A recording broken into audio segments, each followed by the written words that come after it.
I've never had a problem speaking. Now, as a child, speaking truth wasn't my strength, but generally for speaking and maybe acting out, I would receive high marks. Not all positive marks, but maybe lots of marks. That might surprise you, or maybe not. But I could point you to my second grade teacher who could tell you all about it. Now, I might not recognize my second grade teacher because I spent most of the second grade, it seems, with my head and chair facing the cabinet and opening the doors and seeing the dark brown interior. I think that was supposed to help me be quiet, but it surely didn't help my boredom. I'm a verbal processor, which means I learn while I'm talking. Not that I was focused so much on learning way back then. I was more likely spouting off and causing problems. But isn't it true that we need freedom of speech to work out the freedom of our thoughts? Does that make sense? We need freedom of speech to work out the freedom of our thoughts. And isn't it true that increasingly the freedom of thought and speech is being infringed upon as thought crimes and speech crimes are being prosecuted? And isn't it true that the crowd is often nodding along in approval of that prosecution? Yeah, they shouldn't be able to think that. They shouldn't be able to say that. In our nation, the crowd who has the power, theoretically, gives up the power of free thought and speech and then can no longer speak truth to power. I realize that's a lot to think about and maybe controversial. I don't know, but this is where I'd like us to focus and see if this makes sense. Don't followers of Jesus have the truth for the world? They do, right? Or am I mistaken? In our Acts study, the book of Acts, our missionaries are in Philippi, which is a highly patriotic colony of Rome, full of true believers that Caesar is Lord. And the first European church is being established with the declaration that Jesus is Lord. So who is it, Caesar or Jesus? Converts to Jesus have been made, households baptized in the name of the Father and the Son and the Holy Spirit. In the public square of Philippi, demons have been sent packing and our missionaries are beaten and thrown in jail. Now God shakes the jail loose and the jailer hears the message about Jesus. And then, picking up in Acts 16:34, then he brought them up to his house and set food before them. And he rejoiced along with his entire household that he had believed in God. But when it was day, the magistrates sent the police. The word is literally the ones who carry the rods to beat. Saying, "Let those men go." And the jailer reported these words to Paul, saying, "Hey, the magistrates have sent to let you go. So come on out and go in peace." Now, the local magistrates probably realized they had no case against Paul and Silas and sent for their release. Maybe they knew about the earthquake or not. But Paul didn't initiate a jailbreak, remember?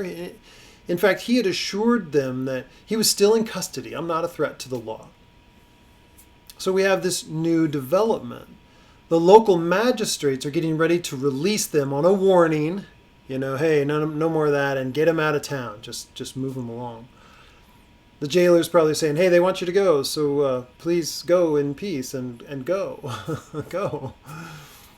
What Paul said to them, check this out. He said, "They have beaten us publicly, uncondemned," like no trial, right? "Men who are Roman citizens, and they've thrown us into prison. And do they now throw us out secretly?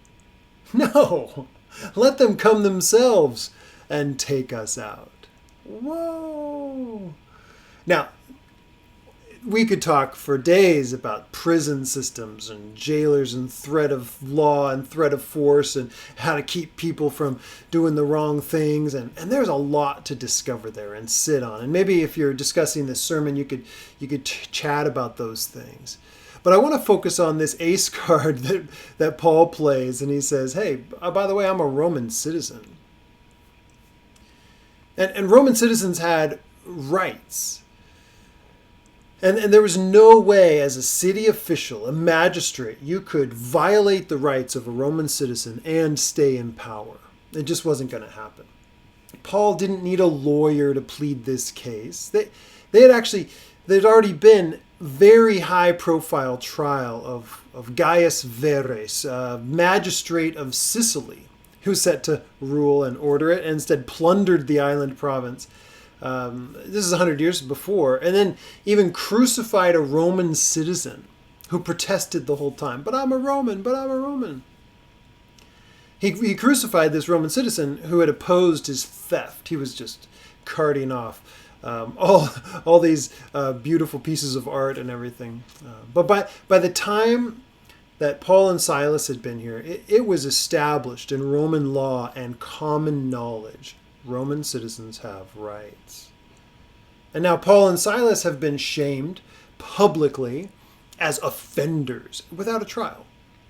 And now after the beatings and the shame and after they send for his release, why now does he play the Roman citizen card? That's curious timing, don't you think?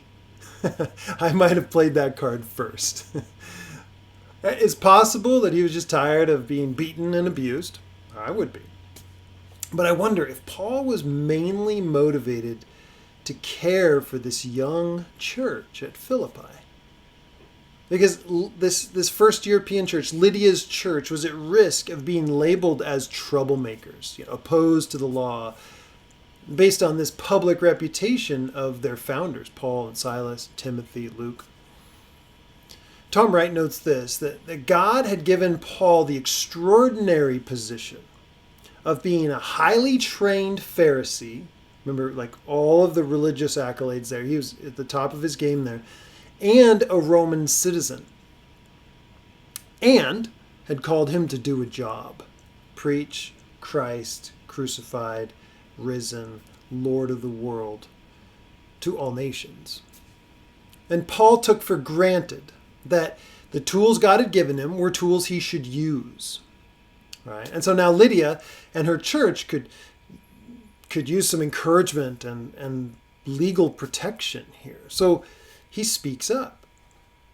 The police reported these words to the magistrates. Hey, we're Roman citizens, we're uncondemned, and now you've thrown us in jail. And they were afraid when they heard that they were Roman citizens. So they came and apologized to them, and they took them out and asked them to leave the city. Could you go now? We're in big trouble if you stay. So they went out of the prison and visited Lydia. And when they had seen the brothers, they encouraged them and departed. I could just imagine they took their time being escorted out of town. Hey, can we stop and get some? Hey, I'd love to get some gyros there. Oh, it would be awesome. And do you have gelato yet? We're going to stop by Lydia's house. I hear she's got a lamb roast going, and she's invited us over to dinner.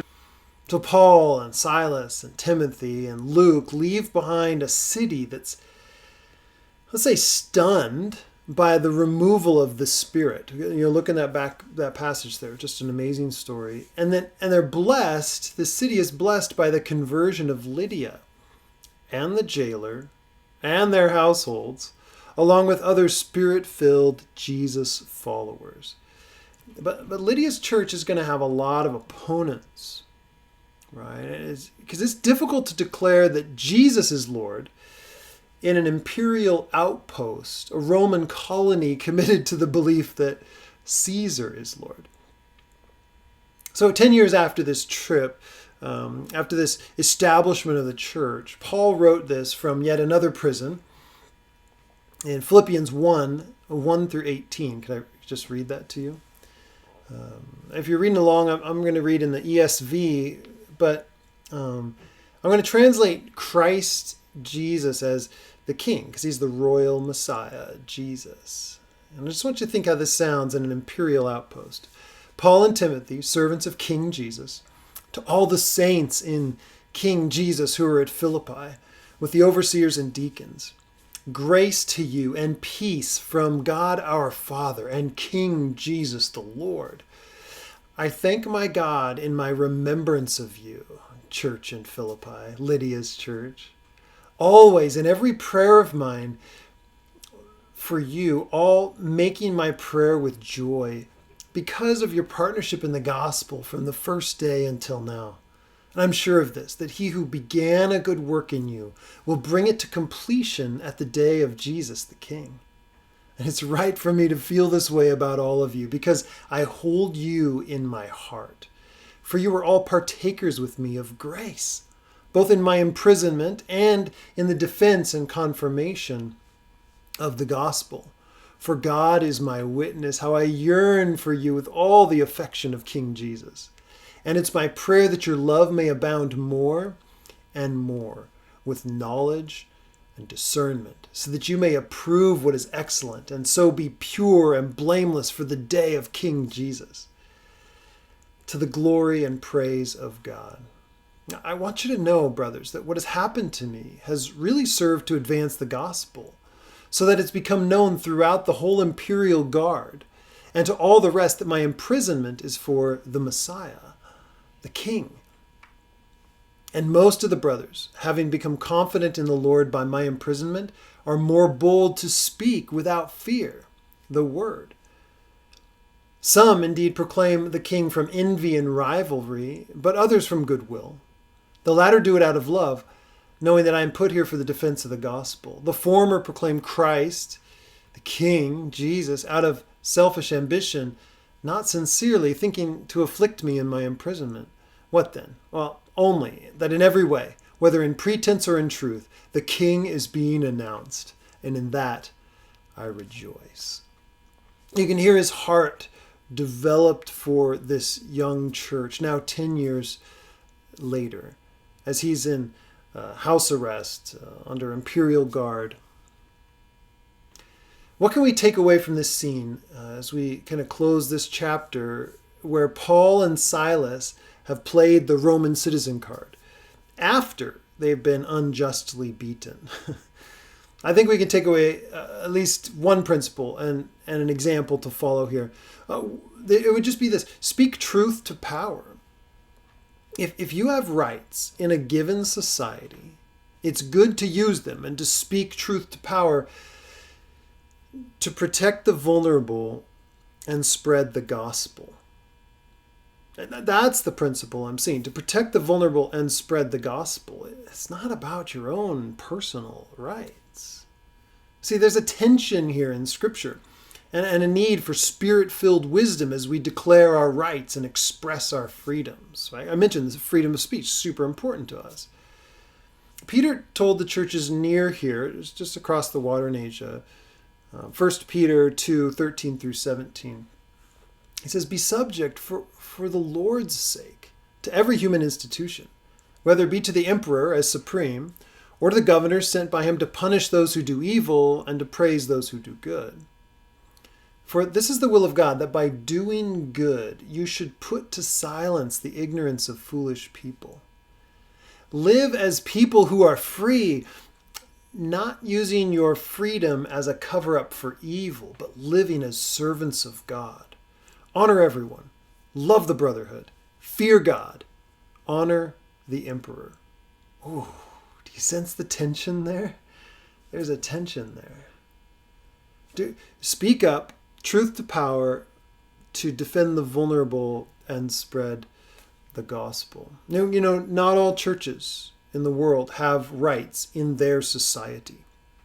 For instance, in India, there's a nationalist Hindi movement supported from the highest ranks of government to stamp out the Christians. Blind eyes being turned as radical Hindus carry out violent acts on Christians to purify India and make it entirely Hindu. A VOM, Voice of the Martyr field agent, reported this: the new laws have created a climate where Hindus feel the freedom to question anyone, go into any house or church accusing believers of forced conversions, or creating community disharmony because of their Christian activities. Hindu groups and individuals feel they have the liberty to police their village. We've had a history of that in our nation with other minority groups, haven't we? So what it means to follow Christ in India right now: Hindu nationalist informants live in every village, nearly every village, and report on the activities of Christians. And so then attacks and arrests are taking place. When Christians are attacked, they often drop the charges against their attackers to show forgiveness. Right? They're witnessing to Jesus by forgiving their attackers. Churches, though, have been demolished, burned, worship gatherings disrupted, crosses in graveyards have been vandalized, Bibles, Christian literature has been confiscated and burned.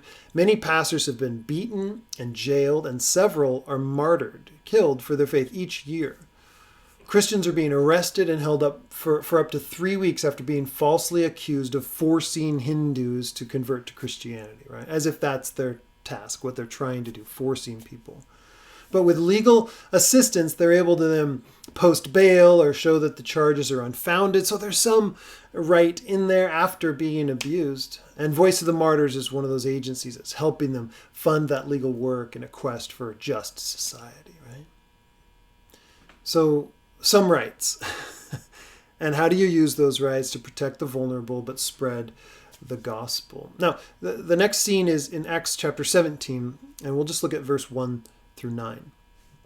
Now, when Paul and Silas and Luke and Timothy had passed through Amphipolis and Apollonia, they came to Thessalonica, where there was a synagogue of the Jews. Oh, okay. So Paul goes in, as was his custom, and on 3 Sabbath days he reasoned with them from the scriptures, explaining and proving that it was necessary for the Christ, this Messiah figure that they've been looking for, to suffer and to rise from the dead, and saying, this Jesus, whom I proclaim to you, is the Christ, is that one.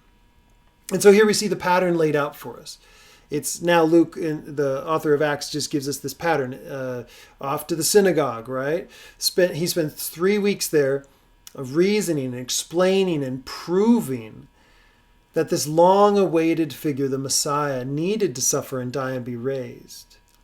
And then pointing to Jesus to be that Messiah. And as he does that, people respond. Well, sometimes violently, and others with hearts open. And then he starts a church with those who respond. And then, as we see, he writes a letter to them, or encourages them, or meets with them, or sends a worker there. It says, continuing in Acts 17, and some of them were persuaded and joined Paul and Silas, and did a great many of devout Greeks, and not just a few of the leading women. There's so many. But the Jews were jealous, right? So we have this faction of Jews. Not all of them, because some believed, right? But others didn't.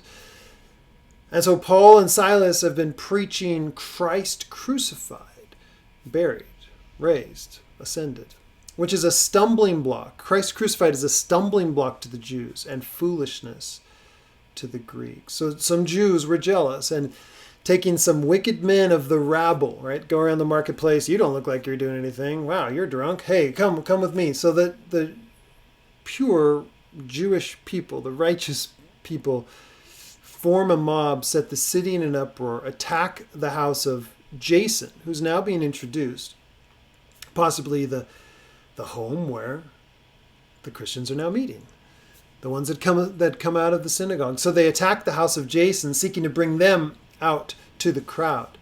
And when they couldn't find Paul and Silas, Timothy and Luke, they dragged Jason and some of the brothers before the city authorities, shouting, these men who have turned the world upside down have come here also, and Jason has received them. And they're all acting against the decrees of Caesar, saying that there's another king, Jesus. And the people and the city authorities were disturbed when they heard these things. Why were they disturbed? Well, law and order, super important. the peace of Rome, one Caesar is Lord and no one else. And then we got this mob, and I'm supposed to keep order. And so there's all sorts of things going on. They were disturbed when they had heard these things. And when they had taken money as security from Jason and the rest, they let them go. So like they posted bond and said, okay, you're here, but we have money. You don't leave. We're going to figure this all out. Isn't it sad? I mean, we see it with this church here. We see it with the church in India. We see it with incidents in America as well, certainly in our past and sometimes still now. The minority group, this minority group is all that's wrong with the world. We got to get rid of them. Doesn't it have a ring to it? We all like someone to blame. It unites us. Ooh, if we just had a common enemy, even if it's a minority group, a vulnerable group. Oh, humans, God have mercy on us, right? But what's the claim? These people are turning the world upside down. They're saying there's another king besides Caesar. It's Jesus. So here's a pesky pastor question for you, a PPQ. Has the message of King Jesus turned your world upside down? I guess the other option is like, oh no, it kind of makes sense, and might as well. Slots in perfectly with my ideas. Like, wow, has the message of King Jesus turned your world upside down? And then another pesky question would be, does the way you speak of King Jesus turn others' worlds upside down? Or is it just kind of mellow, real mellow? Well, Jesus, he's a good guy. He's all right. I mean, he's good. You might not like him, but I do. And, preferences, right? Choices. John 18:36 through 37 puts us in Jesus' words here in trial before Pilate, another governor who's trying to keep the crowd quiet and keep them appeased. Jesus answered Pilate before his crucifixion. He said, "My kingdom is not from this world." Make sure you note that, and maybe even change it if your translation doesn't say that. It's from that. My kingdom is not from this world.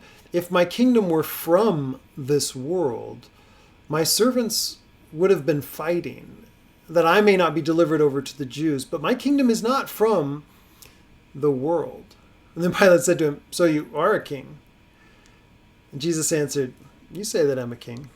For this purpose I was born, and for this purpose I have come into this world, to bear witness to the truth, to speak the truth. Everyone who is of the truth listens to my voice." We talked about speaking truth to power. And if you are of truth, what do? The takeaway number 2 would be to speak truth of King Jesus. To say what it is. The truth of King Jesus, King of kings and Lord of lords. Jesus' kingdom was not from this world, but it is certainly for this world. Let me say that again. Jesus' kingdom was not from this world, but it certainly is for this world.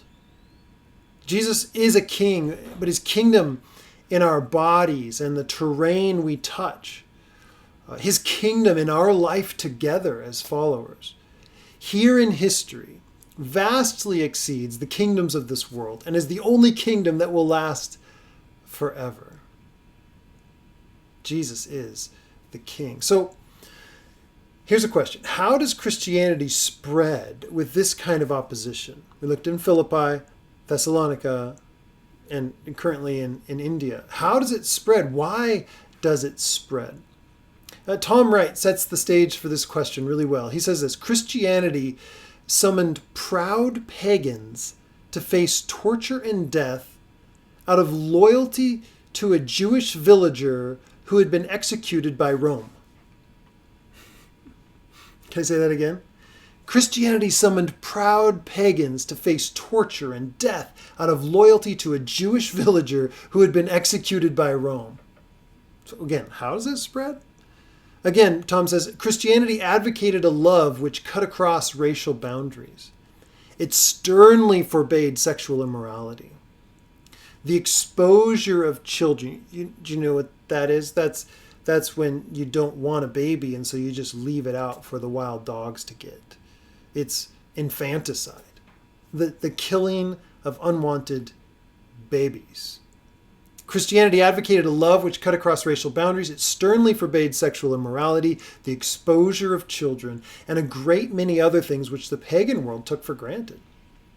Choosing to become a Christian was not an easy or natural thing for the average pagan. A Jew who converted might well be regarded as a national traitor.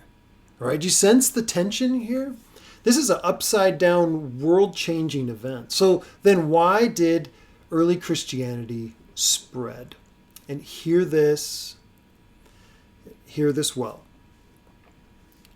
It's the very thing that we're warned against in our society. And therefore, the very thing we're hesitant to say. You can't say that. You can't say that. You can't say that. You don't have the freedom to say that. It's this. The truth about Jesus is truth for the whole world. It's true. Absolutely true. Christianity is what it is and spreads how it spreads when the message about King Jesus, the resurrected Lord of the world, is believed and proclaimed as the truth for all people. The missionary church is the church. A church that's not a missionary church isn't the church. Okay, listen. Following Jesus is not a private practice. Yeah, I'm a follower of Jesus. I'm going into private practice for myself. It is not a private practice, a deeply spiritual truth for me. It is deeply personal, for sure, but it is highly public. Read through this passage again. It is highly public. And so the PPQ again, right? Does the way you speak of King Jesus turn others' worlds upside down? Here's something you might say in conversation. That is kind and it's truthful. It's the truth in love. Speak the truth in love. You know, friend, I hear the way you look at the world, and I sense that you think that we're all supposed to create our own way to truth. And if that were true, it would make sense. You know, pick and choose a spirituality that works for you, if that was true. But what do you make of Jesus's claims to be the way and the truth and the life, and that no one connects with God, the Creator God, the Father, except through Jesus? What do you make of the claims of Jesus? Now, feel free to just pause this for a minute and ask these kind of questions again. Do you speak truth? Do you speak up for the vulnerable? And does the way you speak of King Jesus turn others' worlds upside down? And ask the Spirit of God to reveal to you what's the next thing He wants you to do about this. Then I would encourage you to reach out to me, talk this over with another person, and decide, yeah, I know I need to do this. And maybe I need to get some more training. I wonder if Pastor Aaron would help me with that. He would. Yeah, I would. I would love to do that. So take that moment, ask the Spirit of God, what is the thing you want me to do? And then commit to following Him.